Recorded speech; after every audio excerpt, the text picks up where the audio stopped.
Pare de estudar para uma prova. Talvez esse título tenha sido polêmico, ainda mais com a logo do Enem, da OBMEP e do ITA na thumbnail. Mas hoje vou mostrar para vocês alguns trabalhos acadêmicos e alguns artigos que corroboram para essa tal tese. Vou te mostrar uma perspectiva nova sobre os seus estudos. E talvez você não tenha analisado por essa óptica. Que tal? Bora lá!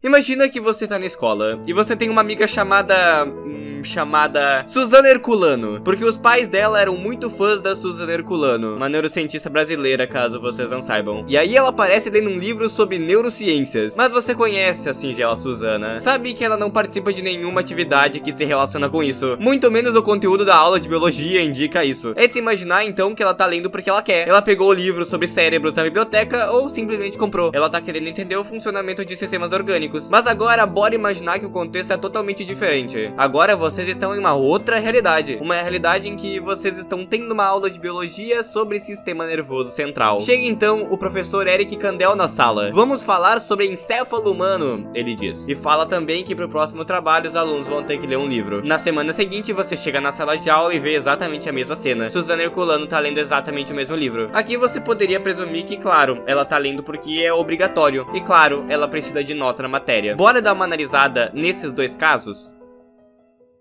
Vamos supor que aquilo que a gente supôs é verdade. No primeiro caso, ela tá lendo porque ela quer. No segundo caso, ela tá lendo porque precisa de nota. No primeiro caso, ela também é recompensada por ler o livro, em certa medida. É isso que a gente chama de recompensa intrínseca. Nesse caso, estar lendo o livro já é recompensador. Não tem nada mais que ela vai ganhar depois de ler. Ninguém prometeu a ela nenhuma recompensa de fora. Por isso, ela tá lendo porque ela gosta. A recompensa tá no ato de ler. Ela lê porque quer. Por isso, novamente, retomo o termo. A gente pode dizer que ler esse livro, nesse caso, tem uma recompensa intrínseca. Agora, veja bem o segundo caso. No segundo caso, ela tá lendo porque precisa ler pra matéria. Em última instância, a Suzana Herculano só quer a nota mesmo, pra poder passar de ano na escola. Então ela não tá lendo essencialmente porque acha legal. Ela tá buscando uma recompensa que não tem a ver com o próprio ato de ler o livro. Por isso, a gente chama essa recompensa de extrínseca e não intrínseca. Em outras palavras, uma recompensa intrínseca é uma recompensa de fora. Esses conceitos não são meus, são conceitos usados no mundo acadêmico e na área da psicologia. Inclusive, esses conceitos foram levantados nesse artigo que tá aparecendo na tela, que vai ser basicamente o tema desse vídeo. Hoje a gente vai trocar uma ideia sobre essa investigação científica. Aperta minha mão e bora aproveitar a recompensa intrínseca que você vai receber nesse vídeo. Mas antes de começar, quero fazer um apelo. Me dá a recompensa extrínseca pro meu pedido de like. Deixa o like no vídeo, meu nobre. Se quiser estudar PubMap, com o melhor treinamento PubMap de todos, na minha opinião, claro, dá uma olhada no primeiro link da descrição e confira a ADP. Lá você vai estudar com todo o acervo de questões do PubMap categorizadas, catalogadas e, claro, apresentadas com uma didática que, modéstia à parte, eu acho bala. Prosseguimos.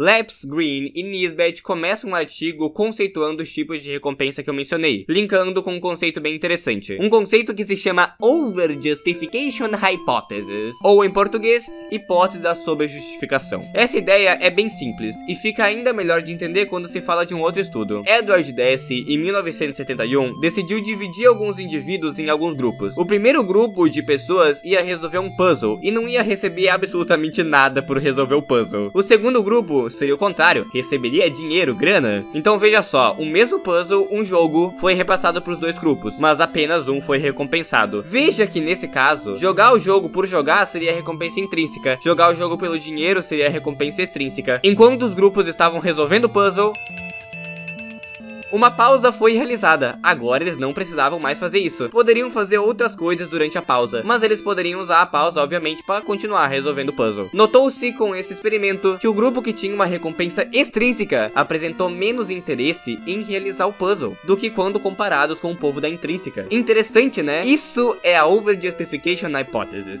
A Over-Justification aparece quando uma recompensa extrínseca faz com que uma recompensa intrínseca não se manifeste da mesma maneira. Nesse caso, caso, o dinheiro fez com que o interesse pelo puzzle diminuísse em certa medida. E agora que vocês já sabem o que é Overjustification Hypothesis, os autores Lapis, Green e Nisbet comentaram sobre esse artigo, e eles dizem que esse artigo não considera um outro caso. E se as pessoas que não iriam receber recompensa ganhassem uma recompensa inesperada, o que aconteceria? Seria semelhante? Ou melhor, vamos à pergunta principal. É possível replicar o que Deci concluiu no artigo em que falou sobre os puzzles? Para que fosse possível comprovar ou invalidar a hipótese, foi formulado um novo experimento, agora com 3 grupos. O grupo 1 são crianças que vão fazer desenhos em troca de um certificado de bom jogador, um papel colorido que é prometido à criança e que indica uma conquista da criança em si. O grupo 2 basicamente são crianças também que vão fazer desenhos, mas sem nenhuma recompensa, sem o certificado. Já o grupo 3 é um grupo tal como o primeiro. Crianças vão receber um prêmio, a diferença é que elas não sabem que vão receber o prêmio. Então a gente tem esses 3 grupos. Veja bem o que esse estudo queria investigar. Desenhar apresenta uma recompensa intrínseca, o próprio ato de desenhar, enquanto o certificado é uma recompensa de fora, uma extrínseca. Mas para esse estudo fazer um sentido, os autores decidiram selecionar crianças que já apresentavam um certo interesse pelo desenho. Por isso eles basicamente fizeram um método maluco de espionagem, quase. Em uma singela sala de aula com uma mesa com material de desenho, havia um espelho de face única. Por lá, cientistas poderiam monitorar o comportamento das crianças. As condições da sala eram o seguinte: as crianças podiam deliberadamente sentar na mesa de desenhar por vontade própria. Aí os pesquisadores foram olhando as crianças que iam pra lá, viram as crianças que ficaram por mais tempo, quem apresentava mais interesse, e encontraram os candidatos perfeitos para o estudo, os interessados.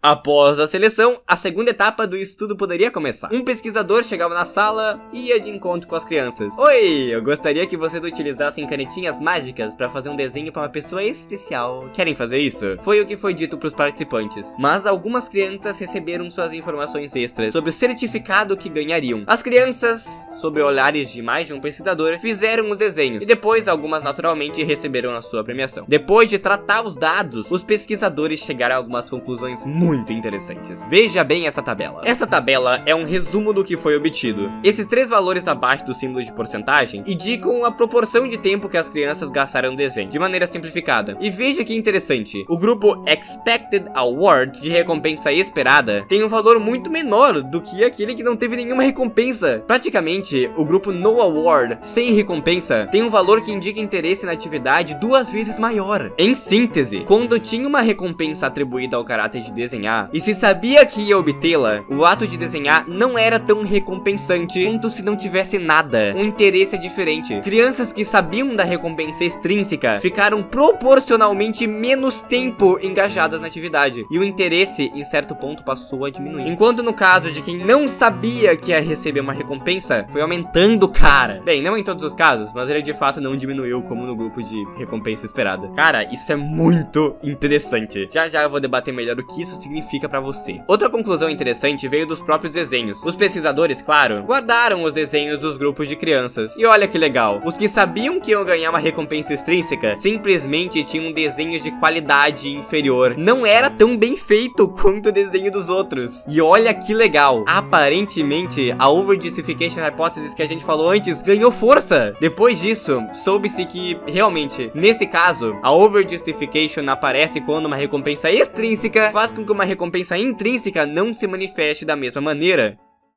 Ah, mas o que isso tem a ver com o título? Bem, primeiro eu vou falar sobre o que os autores consideraram, ok? Depois eu vou dar opiniões próprias. Fechou? Bora voltar ao exemplo da Suzana Herculano. Na situação em que ela leu o livro de neurociência por causa da nota em biologia, você concorda que, conforme a hipótese apresentada, é de se esperar que o livro de neurociência vai ser menos recompensador no caso em que a Suzana lê por motivos extrínsecos e não intrínsecos? Concorda que não vai ser a mesma coisa? Bem, aí entra o sistema de notas e também um estudo para provar. Incentivar um aluno a estudar pela nota ou por uma prova específica faz com que o ato de estudar não seja tão recompensador quanto poderia ser. Gostar de estudar é diferente de estudar por obrigação ou por um objetivo externo no geral. Ora, com certeza você já viu alguém reclamando de matemática, por exemplo. Ah, eu odeio matemática! Fica aí a pergunta, será que odeia mesmo? Ou será que você só tá estudando pelo motivo errado? Ou você só odeia porque tá sendo obrigado a estudar? Se você tá estudando pra tirar nota, é de se esperar que não seja a mesma coisa se você estiver estudando só pra aprender e porque é divertido. Os autores debatem sobre isso. Até que ponto notas nós é realmente o mais efetivo. Claro, a gente não pode ser extremo e querer abolir completamente notas. O próprio artigo fala que recompensas extrínsecas podem ser boas em alguns casos, a gente não pode generalizar e nem demonizar nada. Mas acho legal que a gente debata sobre isso. Tem uma passagem do ensaio acerca do entendimento humano de John Locke que eu acho muito interessante. Eu já até citei em um vídeo. Vejo que um dos filósofos mais importantes da modernidade escreveu em seu livro.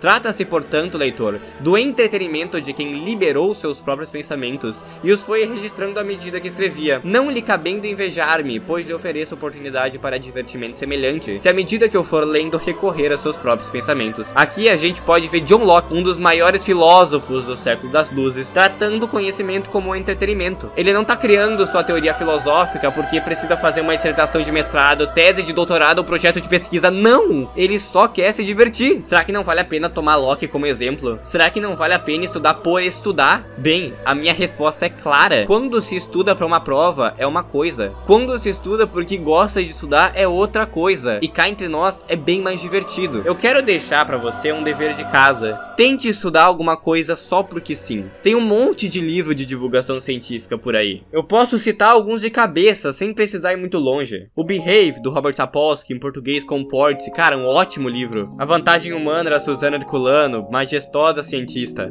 Ou alguns livros um pouco menos nichados, como O Mundo Assombrado por Demônios, do Carl Sagan, ou Breves Respostas para Grandes Questões, do Stephen Hawking. Mas se você estuda para uma prova tal como o BMAP, pega algum livro de matemática. Pode ser História da Matemática ou só algo assim. Um livro interessante pro teu tempo livre. E tenta ler. Sério, tenta. Sem nenhum compromisso, sem nenhum porquê, sem nenhum motivo. Sem pensar muito. Só tenta. Pra mim, estudar por estudar é muito legal. É o conhecimento pelo conhecimento. Não precisa de um propósito, não precisa de um objetivo. É só estudar porque é legal. Eu amo essa ideia e eu acho maravilhoso. E eu queria que vocês pudessem ver assim também. Esse estudo que eu mostrei pra vocês traz um pouco do porquê de eu acreditar nisso. Mas claro, você pode ver essa ideia em outros âmbitos. Felipe Ghisoli fala bastante sobre isso. Inclusive cita bastante Manuel de Barros, que tem umas passagens bem interessantes sobre isso. As coisas que não levam a nada têm grande importância. Cada coisa ordinária é um elemento de estima. Cada coisa sem empréstimo tem seu lugar na poesia no geral.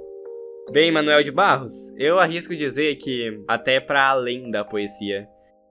Serve pra construir aquilo que você é. E isso é tão único, tão singular, tão bonito. Vamos retroceder um pouco a ideia desse vídeo. Alguns artigos, especialmente de Deci e Lipri colaboradores, demonstram que a Over-Justification Hypothesis ocorre de fato. E em alguns casos tem uma recompensa extrínseca ou externa. Pode diminuir a motivação intrínseca ou interna para um comportamento. O que pode ser visualizado no contexto de estudos também. Divertido, não? Se quiser receber muitas recompensas intrínsecas com a matemática, considere dar uma olhada no primeiro link na descrição e conferir a ADP, meu treinamento para o BMAP.